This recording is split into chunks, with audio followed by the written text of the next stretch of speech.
Greetings, ladies and gentlemen, and welcome to the final part of the Sonic the Hedgehog 2 Let's Play.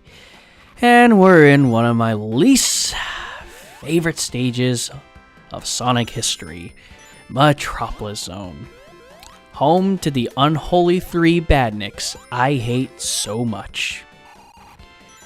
Alrighty then, time to go to brass tacks with this stage, to explain why I hate this stage.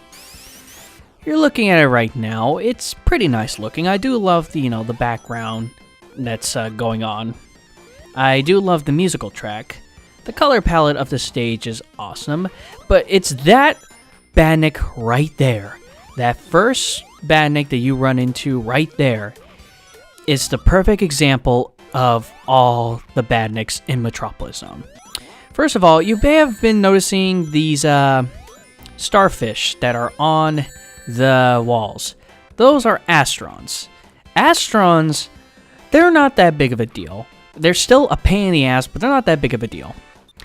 The only way they can ever go off is if you get near the wall and, they explode. The only problem is that when you're trying to do, later we'll be doing some corkscrew methods where we have to go on a corkscrew and, turn it away so we can head upwards, using it as a makeshift elevator. Sometimes I'll diggishly put Astrons on the walls so I can knock you off so it takes you all the way back to the bottom. Like, see, there's Astrons right there. And if they were active and I got knocked off, then the screw would be stuck up there. I have to leave, go back to the screen, and then the screw would be back. That's the only problems I have with Astrons. But other than that, they're not that big of a deal. Then we have the first crab guy I was talking about. Shell crackers. My god. They don't seem like that big of a deal, but they always put them in such low ceiling areas where it's just so difficult to jump over them. And that's what makes them a pain in the ass, because I will say this, that more than the reason why these enemies are just a pain in the ass is because they put them in such dickish placements. So the freaking shell crackers are always in low ceiling areas in this entire zone, which makes it extremely difficult to jump over them. And then we have the coup de grace, the one badnik I hate the most out of all the badniks in Sonic history. There is no one badnik that's worse than the one I ran into earlier. You probably noticed I ran into this green grasshopper looking thing. That, my friends, is called a slicer.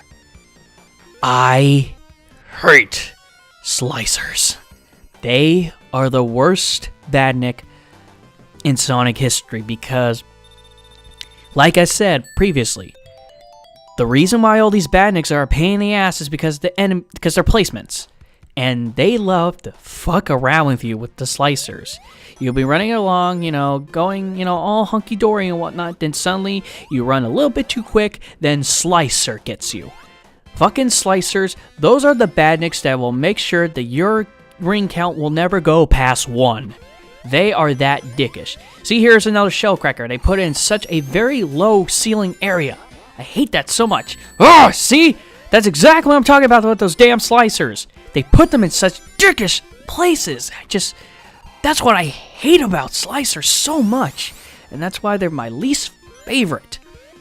People, it is very difficult to gather 50 rings and go to a checkpoint post and go get a Chaos Emerald. Pray to God, you better get the Chaos Emeralds before you go to Metropolis Zone, because the slicers, the shell crackers, and hell, even sometimes the Astrons can screw you over so bad that you'll never get any of the Chaos Emeralds in the zone. I shit you not. There has never been a time in my whole life, my whole history of playing this game, where I got a Chaos Emerald here. I shit you not. That's pretty much why I hate Metropolis Zone. I know it's just like the enemies and their placement, but that kind of ruins the level for me a bit. And why I never, ever look forward to coming to the zone whatsoever. But as I stated previously, I love the aesthetics of Metropolis Zone. I love the music. It looks very like, this is this whole place, how it's designed, screams, Dr. Robotnik's base. It really does. And it does a good job at that. It's just those enemies. Yeah, fuck you, Shellcracker. You deserve that. It's just the enemies is one of the biggest reasons why I just hate Metropolis Zone. See, I barely got clipped there by the damn Shellcracker. Just... Not only that, you got a couple of platforming gimmicks here. You got these gears that love to, move down. And unfortunately, it's kind of hard to jump when you're in between them. Okay, so that's actually one time where I could get a Chaos Emerald, because I was actually lucky enough to get 50 rings. But usually if I'm going on a regular basis of playing the game, I always get hit. So lucky for me, I was able to dodge that slicer right there. I'm glad I was able to dodge him, because I swear to God, if he knocked me off, I would throw a fucking hissy fit. Ugh, jeez. See, and they put like an Astron like right below him. Was that really necessary? Ugh. What also sucks about the slicers is that if they miss you, their boomerang little cutter things can come back at you. So it's just a pain in the ass. And it can actually reattach onto the slicer itself. Ugh. But if I didn't dodge those shell crackers earlier, I probably would never have 50 rings, and that was all just reflexes, ladies and gentlemen. I can never, ever remember the placement of those guys. There's always one I could... There's only... Okay, before I go more tongue twister about that, I was going to say that there is one slicer that's in one area that I can never forget, because he's placed in such a dickish part of the level. He really is. You see those... These things right here, these yellow, I don't know what to call them, bumpers or something like that. Those things, you have to use them in order to get up to, certain levels of the zone. Problem is that there's one point where I don't know which path it is, but when you take those bumpers, there is a slicer right at the very top right, waiting just to hit you. And honest to God, for the longest time, I have no idea how you were supposed to dodge him. It's like, hey, you want to get up here? Well, fuck you. You have to get a hit first. It just... That's so stupid. I thought that was horrible design until I figured out that if you start bumping from the right side instead of the left side, you'll actually bounce to the top left, so that way the slicer won't hit you. But still... If I seriously have to do that just to dodge one enemy, that's just fucking cheap.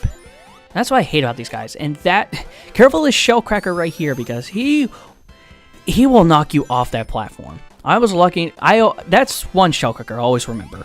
That one right there. Now you're probably thinking, well, you have one spot where you remember a slicer, you have one spot that you'll remember a Shellcracker. What about the Astrons? Well, the Astrons are plastered everywhere, ladies and gentlemen. So... all I can tell you is that they'll be placed in areas you don't want to be, like this, right here. They're placed right where you have to do the screw, and like I said, if you get hit by them, get knocked off, then guess what? You have to leave the screen for a second, go back, and then the screw will be down because, the screw will get stuck up there. And the only way for it to get back down is for you to leave the screen and come back. So stupid, but that's just how it is. Another thing that Metropolis Zone has is that it's the only zone to actually have 3 zones to it, or 3 acts, I should say. Pretty much, like I said, it definitely goes to show you that this is definitely Robotnik's base. I mean, why else would it have 3 acts? See, that part right there, I'm glad they didn't put an enemy right there, because seriously, that just adds more wood to the fire of dickish enemy placement. But the only best piece of advice I can give you is just don't run too fast through this stage whatsoever. Just don't go too fast. I know it's a Sonic the Hedgehog. It's all about speed and platforming, speed platforming. But with these 3 enemies all together, just... It makes your overall experience in Metropolis Zone just a pain in the ass that it's not even worth it. It's not worth getting a Chaos Emerald here. It's not worth getting going fast just so you can just get blindsided later. It's not worth it. It just isn't. Also, this has got to be one of the longest zones in the entire game. I know I said it has like 3 acts, but each act can be pretty long because sometimes you don't know where you can go. And fucking shell crackers. Sometimes it's really hard to, tell where you need to go. It can be. Unfortunately, the best piece of advice I can give you is just, if something looks like a complete linear path, like a straightaway path, just take it. That's all I can tell you. See? There we go. That is the example I was talking about with the Astrons. Because see, I got knocked off, and now the screw's stuck up there. So what I'm going to have to do is move far to the left, come back, and now it's down again. It's not that big of a deal, but you just don't want to deal with that when you're playing the game. You just want to go up the corkscrew once, and that's it. Oh, jeez. Ugh, fuck. There was absolutely no way I could dodge that. And I have no rings, too, which blows. Okay, it's those ones don't explode, and why is that? And that was probably the most bullshit death ever. Fuck you. Ugh. I hate that slicer was hiding in the little teleportation tube, and just because I couldn't, it was stuck in the teleportation tube. I should have just automatically teleported, but nope. I got killed by the damn slicer that's in there. What? That was fucking bullshit. That last death was my fault. Like I said, you don't want to go too fast because, stuff like that can happen, and also the enemies. But it's okay, ladies and gentlemen. We are at the boss now, and for this Robotnik boss battle, he has all these, these mechanical bubbles that are surrounding him, and every single time you hit him, he'll deploy this little replica Robotnik of himself, and all you just need to do is just jump on it to pop it. Unfortunately, I'm doing this the wrong way. You're supposed to be waiting until he moves the bubbles in this one position for him to, get him, or you can, manipulate Tails' AI to hit him. And then once all the bubbles are gone, he'll try to do that laser attack, but he'll always go to the left side. So as long as you beat him there, hit him from underneath, it's painfully easy. He really is a easy boss. Even if I got hit a million times, I still had no problem with him whatsoever. But that's it. That's Metropolis Zone. The hardest zone in the entire game. Thank fucking God. Well, actually, that's debatable, I should say, for it being the hardest zone. But to me, it's the hardest zone. And now we're in Sky Chase Zone. We're chasing Eggman in the sky, apparently. I guess he's going somewhere. Gotta go follow him.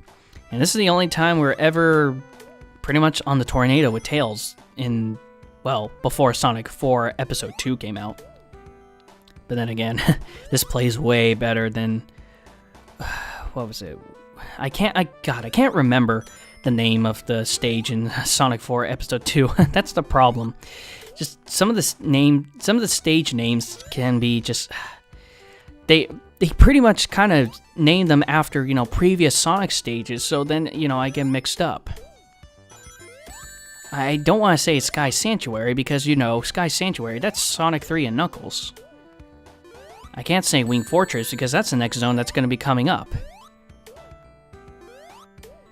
Want to say Sky Fortress, maybe? I don't know. I really wish they would have given them better names. That's why I said I really wish Dimps weren't the ones who were dealing with, the classic, or with Sonic 4, the Sonic 4 series in general. I really think Christian Whitehead, the people who've been, remaking, CD and Sonic the Hedgehog 1, the iOS, and then they're gonna do 2 soon, they should be the ones who are doing it, not Dimps. Dimps is not a terrible company. I do love their handheld Sonic games, but come on. Give someone else a chance, Sega. Come on. Nothing I can say about Sky Chase Zone, though. You're pretty much... You'll never, ever fall off the ship whatsoever. The only hazards you have when it comes to Sky Chase is pretty much the enemies themselves. Because, if you don't have 8 rings, then you know the drill. You're dead. But it's a really, really short zone. It's only 1 act, and there you go. All done. As long as you pretty much know that if you press up on the D-pad, Tails will move up, and you press down, he'll move down. It'll be pretty easy. And there goes Tails. Goodbye, Tails. Well, it's nice knowing the kid. Nah, I'm just kidding. He's still okay. I don't know how he lands after, that crash, but whatever. Now we're in Wing Fortress Zone. I hate this zone only because it's one of those zones when you're suspended in air, and those types of stages really make my palms sweat. Because just the mere fact that no matter where you go, there's always going to be a bottomless pit. And these bars that you have to hang on to can be kind of finicky, so you don't want to overshot them too much. Sometimes if you want to jump on them, you want to pull back a bit on the directional pad, so that way Sonic can actually grip onto them, because if you go too fast, you won't catch them, and guess what? You'll fall. And now to show you guys a big shortcut. If you grab the shield I got earlier and jump over here, you'll be able to skip a big chunk of the level. I shit you not. Seriously, I pretty much saved you like 25% of the level. Or hell, I think it's even more than that. But you gotta be extra careful though, because this is a part where you can easily fall to your death. And just, it's crazy. Man. But this part right here, you gotta get launched by this little thing here. And of course, I fucked up. But, I'm editing, so yeah. When you get shot by those little boosters, do not hold any direction on the D-pad. Just don't put your fingers on the D-pad whatsoever, because that's what happened. It stopped pretty much in my mid trajectory, and that's why I fell into the pit. If you don't hit any of the directional pad whatsoever, it'll launch you completely. So there's a tip. I just really wish that there was something there to tell you about that, but there isn't. So that's what makes it just a pain in the ass. And here we are. We're pretty much, after hitting this, we'll be at the boss. See, I told you, that shortcut is pretty damn helpful, I should say. God, I was almost about to burp there for a second. But, try to hold it in. Alright, and now we're at the boss of Wing Fortress Zone. Yeah, pretty much Wing Fortress Zone, if you haven't noticed, is a one-act zone as well.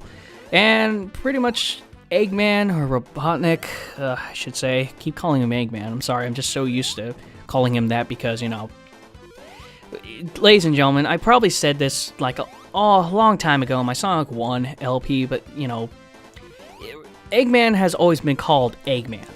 His name has always been Eggman in Japan, but for America, we called him Robotnik. And then, pretty much after Sonic Adventure, because Sonic Adventure was the last game that we actually called him Robotnik, we just decided, okay, let's just call him Eggman. Or at least that's what Sonic Team of America does.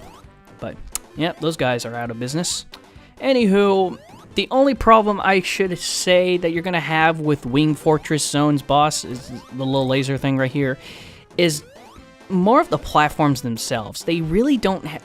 Well, they kind of do have a sort of a pattern to them. They kind of have like this... I don't know, this figure 8 pattern to some of them. Once you get the little movement pattern of them, it's easy to, get past them, because the problem I have with it is that once you hit the laser, you'll get, you'll be bounced back, kind of like, oh yeah, go over here for an extra life, by the way. You're going to need it, because the next zone we're going to be going to, no rings. But anywho, just that laser itself, if you try to bounce and hit it, you'll get that ricochet they usually get when you hit Robotnik in boss fights. And sometimes that ricochet can hit you into the bottom of the platforms, and you have noticed the bottom of the platforms have spikes. So then you'll get hit. So my recommendation is that if you're directly underneath the laser, then jump. Just don't jump it from an angle, or else you'll go flying into one of the bottom of the platforms, and then guess what? You lose a big chunk of your rings. Looks like Eggman's trying to make it escape to space this time.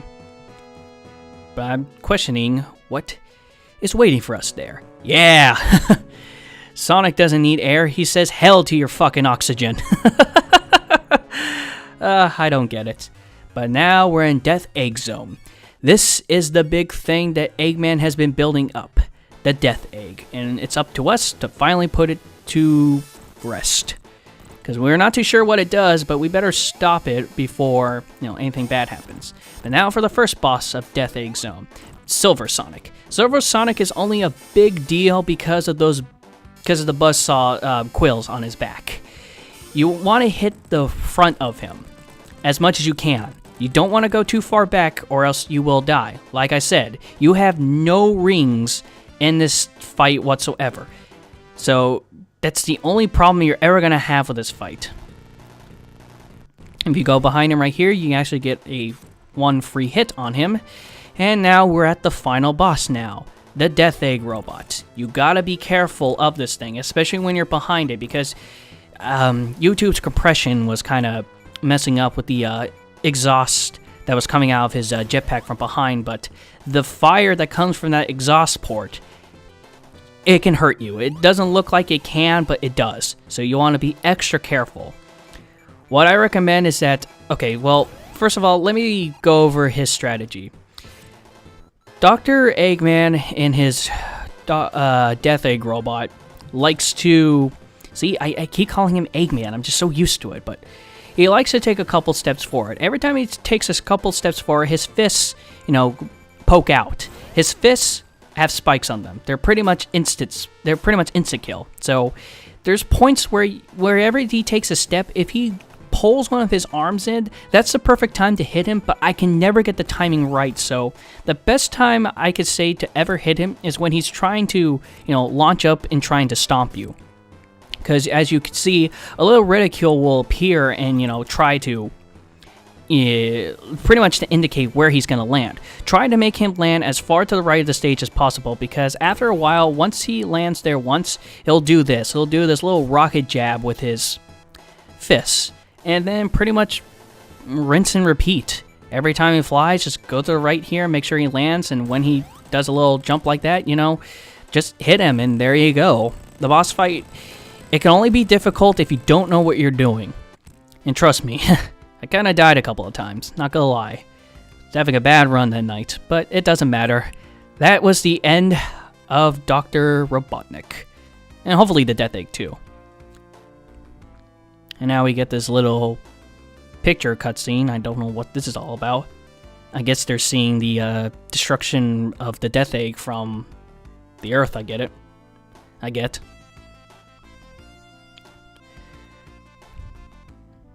I do love this musical track that's playing right now. It's really cool. I love it. Na na na na na na na na na na na na na na na. That friendship will prevail. See, I like that, where Tails catches Sonic on his tornado. If you get all the Chaos Emeralds and have Supersonic at the end, Supersonic will just fly back down and he'll fly along with Tails in the tornado. But, I like it better that Tails, saves Sonic from, from falling to his death. I don't know, that's the bad ending, but I love it better than the better ending, so to say. But anywho, ladies and gentlemen, that is it. That is the Sonic the Hedgehog 2 Let's Play. Sonic the Hedgehog 2 is definitely has improved a lot of things in the gameplay mechanics from Sonic the Hedgehog 1. The Sonic Spin Dash, just better level design.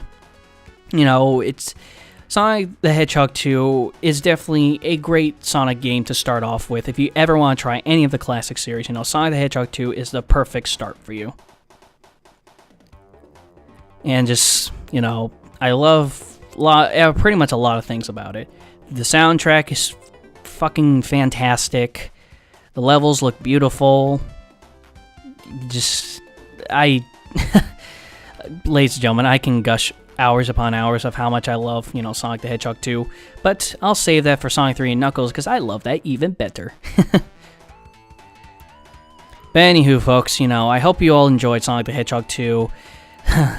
Like I said, it's funny how I do this game for, filler. Kind of like how I did with Sonic the Hedgehog 1, but, Guys, at this point of this video, one part of Condemned 2 and Dead Space should already be up, but, I'm still working on the parts, ladies and gentlemen. I still need to edit them and whatnot, and don't worry, I'll make sure those games are finished before I do anything else new, but, as I stated before at the very beginning of this LP, The next Sonic game I'm going to be doing is Sonic CD, or Sonic the Hedgehog CD. Going to be doing the PSN version, because there's hell's no way I'm doing the Sega CD version, especially how the Christian Whitehead version, tweaked up a lot of things and made it even better. But, guys, tell me what you guys love about Sonic the Hedgehog 2 and if it's your favorite in the classic series or not. I really love to hear stuff like that. I don't get enough comments in the comments section below. I never do. I really love to hear other people's opinions about, games and whatnot. But just, give a little shout out, something like that. What's your most fond memories of Sonic the Hedgehog 2 and what you really like about it? But anywho, ladies and gentlemen, like I said, I hope you enjoy Sonic the Hedgehog 2, and next week, depending on how things go with my editing and whatnot, I will see you guys for Sonic the Hedgehog CD. So until then, I'll see you guys later.